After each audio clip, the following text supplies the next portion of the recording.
السلام علیکم ورحمۃ اللہ وبرکاتہ۔ نماز کی فضیلت۔ حضرت انس بن مالک رضی اللہ تعالیٰ عنہ کہتے ہیں، نبی اکرم صلی اللہ علیہ وسلم نے فرمایا، ہر نماز کے وقت اللہ کا مقربہ فرشتہ پکارتا ہے، لوگو اٹھو اس آگ کو بجھانے کے لیے جس نے تمہیں اپنے گناہوں سے جلایا ہے۔ حضرت ابو ہریرہ رضی اللہ تعالیٰ عنہ کہتے ہیں کہ نبی اکرم صلی اللہ علیہ وسلم نے فرمایا، تمہارا کیا خیال ہے کہ اگر تم میں سے کسی کے دروازے پر نہر بہتی ہو اور اس میں وہ 5 وقت نہائے تو کیا اس کے بدن پر کوئی میل کچیل باقی رہے گا؟ صحابہ کرام نے کہا، نہیں، کسی قسم کا میل کچیل باقی نہیں رہے گا۔ آپ صلی اللہ علیہ وسلم نے فرمایا، یہی 5 نمازوں کی مثال ہے، اللہ تعالیٰ ان نمازوں کے ذریعے گناہ مٹا دیتا ہے۔ حضرت انس بن مالک رضی اللہ تعالیٰ عنہ سے روایت ہے کہ نبی اکرم صلی اللہ علیہ وسلم نے فرمایا، اندھیروں میں مسجدوں کی طرف چل کر جانے والوں کو قیامت کے دن کامل روشنی کی خوشخبری دے دی جائے گی۔ حضرت جابر رضی اللہ تعالیٰ عنہ سے روایت ہے کہ رسول اللہ صلی اللہ علیہ وسلم نے فرمایا، ایمان اور کفر کے درمیان فرق نماز کا چھوڑ دینا ہے۔ حضرت بریدہ رضی اللہ تعالیٰ عنہ سے روایت ہے کہ رسول اللہ صلی اللہ علیہ وسلم نے فرمایا، ہمارے اور منافقوں کے درمیان عہد نماز ہے، جس نے نماز چھوڑ دی بس اس نے کفر کیا۔ حضرت عبداللہ بن شفیق بیان کرتے ہیں کہ صحابہ کرام اعمال میں سے کسی چیز کے ترک کو کفر نہیں سمجھتے سوائے نماز کے۔ حضرت ابن عمر رضی اللہ تعالیٰ عنہ سے روایت ہے کہ رسول اللہ صلی اللہ علیہ وسلم نے فرمایا، جس شخص کی نماز اثر فوت ہو جائے تو گویا اس کا اہل اور مال لوٹ لیا گیا۔ حضرت بریدہ رضی اللہ تعالیٰ عنہ کہتے ہیں کہ رسول اللہ صلی اللہ علیہ وسلم نے فرمایا، جس شخص نے عصر کی نماز چھوڑ دی بس اس کے اعمال باطل ہو گئے۔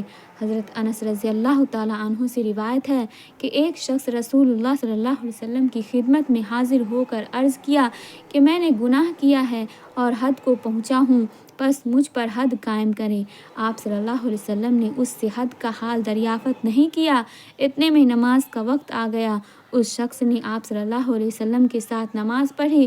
جب آپ صلی اللہ علیہ وسلم نماز پڑھ چکے تو وہ شخص پھر کھڑا ہو کر کہنے لگا، اے اللہ کے رسول، تحقیق میں حد کو پہنچا ہوں، بس مجھ پر اللہ کا حکم نافذ کیجیے۔ آپ صلی اللہ علیہ وسلم نے فرمایا، کیا تو نے ہمارے ساتھ نماز پڑھی ہے؟ اس نے کہا، پڑھی ہے۔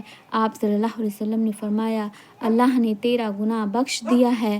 حضرت ابو ذر رضی اللہ تعالیٰ عنہ سے روایت ہے کہ رسول اللہ صلی اللہ علیہ وسلم جاڑے کے موسم میں باہر نکلے، پت جھڑ کا موسم تھا۔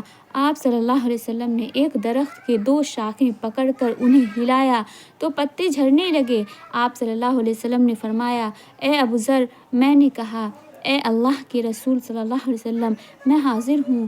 آپ صلی اللہ علیہ وسلم نے فرمایا، مسلمان جب نماز پڑھتا ہے اور اس کے ساتھ اللہ کی رضا چاہتا ہے تو اس کے گناہ اس طرح گرتے ہیں جس طرح اس درخت سے پتے جھڑتے ہیں۔ حضرت عبیدہ بن صامت رضی اللہ تعالیٰ عنہ سے روایت ہے کہ رسول اللہ صلی اللہ علیہ وسلم نے فرمایا، اللہ تعالیٰ نے 5 نمازیں فرض کی ہیں، پس جس نے اچھا وضو کیا، اس کو خشوع کے ساتھ پڑھا اور ان کا رکوع پورا کیا تو اس نمازی کے لیے اللہ کا عہد ہے کہ وہ اس کو بخش دے گا۔ حضرت عمارہ بن روبیہ رضی اللہ تعالیٰ عنہ سے روایت ہے کہ رسول اللہ صلی اللہ علیہ وسلم نے فرمایا، جو شخص عشاء کی نماز جماعت کے ساتھ ادا کرے، اسے اتنا ثواب گویا ہے اس نے آدھی رات تک قیام کی، پھر صبح کی نماز جماعت کے ساتھ پڑھے تو اتنا ثواب پایا گویا پوری رات نماز پڑھی۔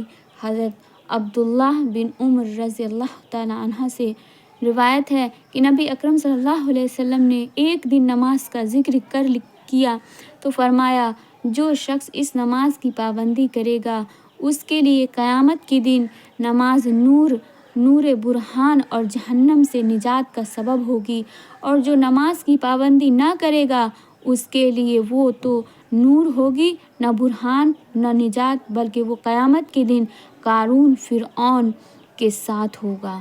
اللہ تعالی ہم سب کو نماز پڑھنے کی توفیق عطا فرمائے اور سیدھے راستے پر چلنے کی توفیق عطا فرمائے۔ آمین ثم آمین۔